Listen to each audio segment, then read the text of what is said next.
Bring around the rosies, a pocket full of posies. Ashes, ashes, we all fall down. You've heard this before, probably sung it as a kid. An absolute classic. We memorize the lyrics, hold hands, spin in a circle, and by the end fall in a puddle of giggles. But what's strange about this nursery rhyme is that it's believed to be about the bubonic plague. It's about death. Somehow, we grow up singing about death long before we learn how to talk about it. Death has always been and will always be an integral part of life. Humans have written songs about it, stories about it, and even turned it into games for children. But something strange seems to happen as we get older. We forget how normal death is. It quickly becomes awkward to talk about. Grief becomes private, and loss becomes something people are expected to deal with quietly. Silence is a treatment no one deserves, especially not someone carrying grief. I didn't know this until the loss became personal. Less than a year ago, life was normal, an amazing kind of normal, the kind of normal with small arguments and absolutely no form of planning.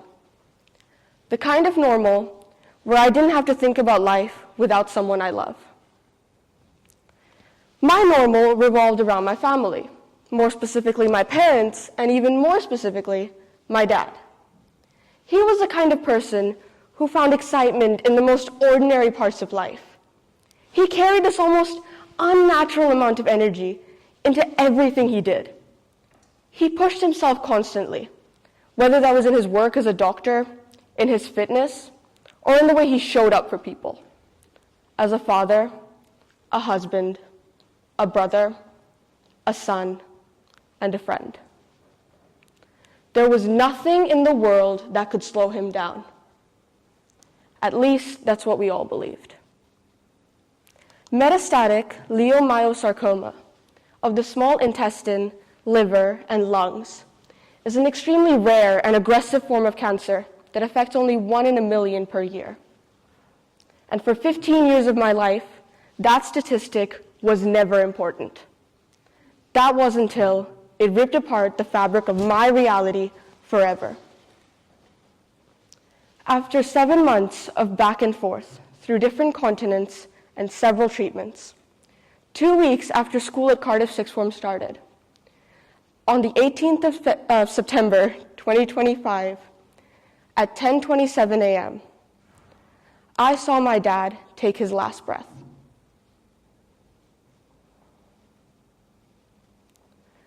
What followed when I came back here to Cardiff was a mixture of emotional turmoil and physical symptoms I didn't know my body was capable of producing. During the first month, it was the hardest physically. I had heart palpitations, tremors, eye twitches.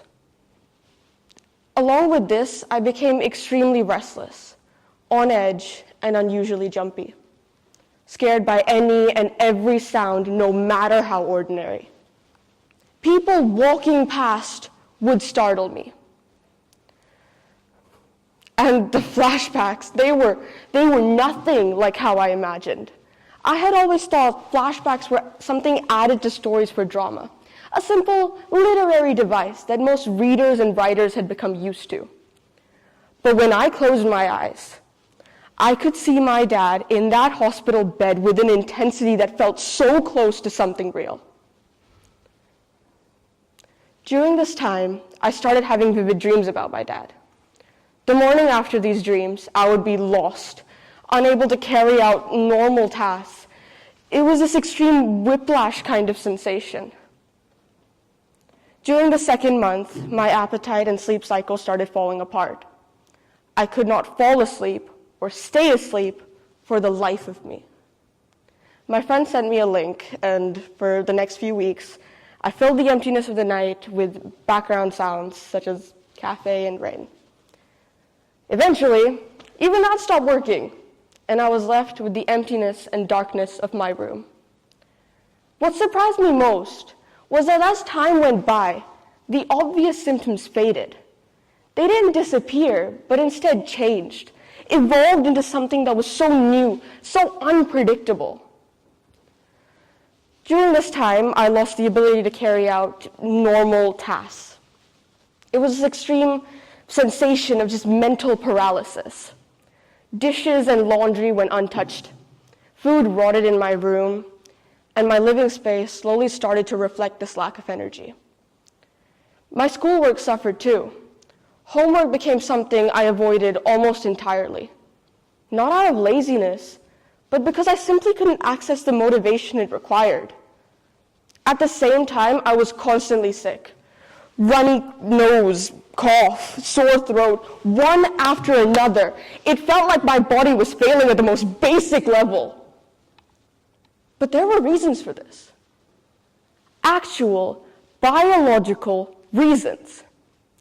Grief causes a measurable change in how the brain and body function. Your brain is made up of many different parts, each that carry out a different function. And today, I'm going to show you the 4 main parts that are affected by loss: the prefrontal cortex, the amygdala, the hippocampus, and the anterior cingulate cortex, or ACC. The prefrontal cortex is like our captain, responsible for rational thinking and decision-making. During grief, it shrinks, causing difficulty concentrating, brain fog, and emotional overwhelm. The amygdala, responsible for setting off alarms in our body responding to fear, becomes overactivated, causing anxiety, making you stay in a constant state of alert, and making ordinary sounds and situations feel threatening.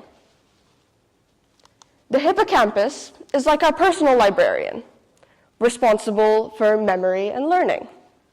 During specifically long-term grief, it shrinks, causing forgetfulness and difficulty forming new memories. Next, the anterior cingulate cortex, or ACC, acts as a translator between emotional and physical pain. During grief, it becomes overactivated, making grief feel like physical pain. This is why loss can genuinely hurt. But it isn't only brain regions that change. Biochemistry shifts as well. There's a very specific balance that our body lives with, and when we experience loss, that balance is thrown out the window. Levels of serotonin decrease, affecting mood stability. Levels of dopamine often also drop, impacting motivation and reward, making even basic tasks feel impossible. Levels of norepinephrine just become dysregulated, leading to anxiety and physical distress. Stress hormones like cortisol increase, weakening the immune system, increasing inflammation, and disrupting sleep. Adrenaline, the fight or flight hormone, becomes elevated, leading to high blood pressure, high heart rate, and muscle tension. Melatonin, the wonderful hormone that lets us sleep, becomes entirely dysregulated as well, leading to fragmented sleep, non-restorative sleep, and insomnia. Additionally, grief can cause cardiovascular issues, including heart palpitations, high blood pressure, and broken heart syndrome, a temporary weakening of the heart muscles due to extreme emotional stress. Symptoms of a broken heart syndrome can actually mimic those of a heart attack. Symptoms include chest pains and shortness of breath. Grief can also cause gastrointestinal issues, including a loss of appetite, nausea, and stomach pains.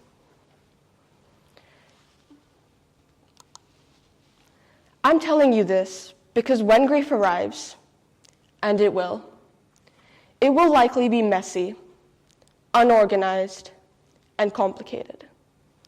And that doesn't mean you're doing things wrong. It means your body is responding to loss. Now, I couldn't leave physics out as a firm believer in the scientific method. especially when it actually taught me how to live. It taught me something grief never explained. Newton's third law of motion.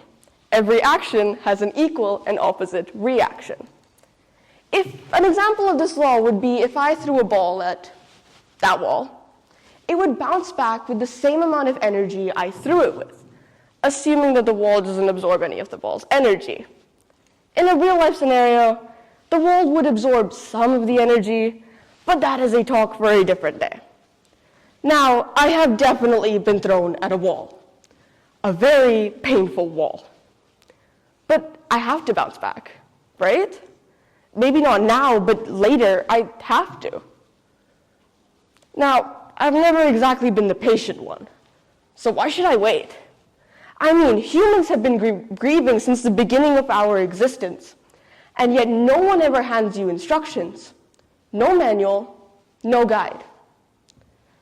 And so, after trying gratitude journals, yoga, studying, art, poetry, and writing letters to my dad, I think I may have come up with something that might just work. Now, I will say, this may not work for everyone. It worked for me, but grief is a very personal journey. Everyone has a different way to respond to loss.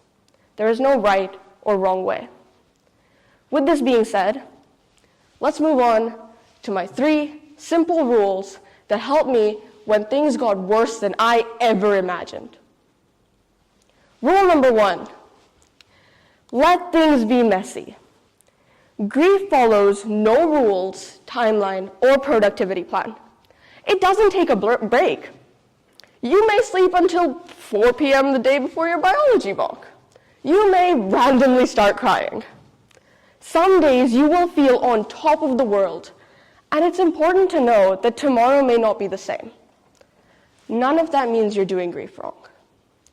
I'm still learning this myself, but you don't heal by suppressing it. You heal by letting it exist. Rule number 2, eat and sleep. Now, I'll admit, I'm still terrible at this, and I'm lucky to have a friend who will stop at nothing to make sure I've eaten something. If you don't have someone like that, start small. Instant noodles from One Stop aren't perfect, but right now your body does not need perfect. It needs fuel. You are asking your body to survive something heavy. Eating and sleeping don't fix the pain, but they do make surviving it possible. And rule number 3, surround yourself with the best kind of people. I could not stress how important this was for me. Some days, that meant sitting in the common room while my friends stacked Pokemon cards on my head, or play table tennis with a chair. Friends who sat with me to cut a cake to mark the 2-month death anniversary of my dad. Friends who made my first birthday without my dad something I can remember with a smile on my face. And I mean this in no small way. I wouldn't be here without them. I almost forgot the deadline for the TEDx application. But anyways, Mondays are now my favorite day because of all my lab lessons. I love being around people, talking to them. It gives me a sense of purpose, something to look forward to beyond who I'm missing. And when I said people, I didn't just mean friends. For me, it was teachers who talked to me weekly, gave me space to bend deadlines, and let me go at my own pace. And my amazing mother, who runs a hospital, takes care of my brothers, and still makes time during her day to listen to me complain about how tired I am. Surround yourself with the best kind of people, and the weight becomes lighter to carry. And now, I've thought a lot about how I'm going to end this speech. But every time I try, it's different. I don't know where I'm going. I don't know how things are going to work out. But I do know one thing for sure. There's one very important person I need to thank. Thank you, Papa. I don't know where you are or are not, and I know it's been a while since we last talked. But I'm sure you remember talking about how exciting it would be for me to take part in TEDx. I told you I'd make you proud, I'll see you soon. And as much as I miss you, I'm hoping not too soon. You taught me countless lessons in life, morals and values that have shaped me into the person I am today. You taught me to be kind when I was 3, taught me to be honest when I was 6, taught me to accept change when I was 9, taught me to look at life beyond material possessions at 12. But at 15, your death taught me the most powerful lesson of my life. It taught me that the worst part of grief isn't the tsunami. It's trying to rebuild a city on broken, flooded land. It taught me that shaping currents doesn't mean control. It means understanding and coexisting with the flood, starting with the raft before the skyscraper.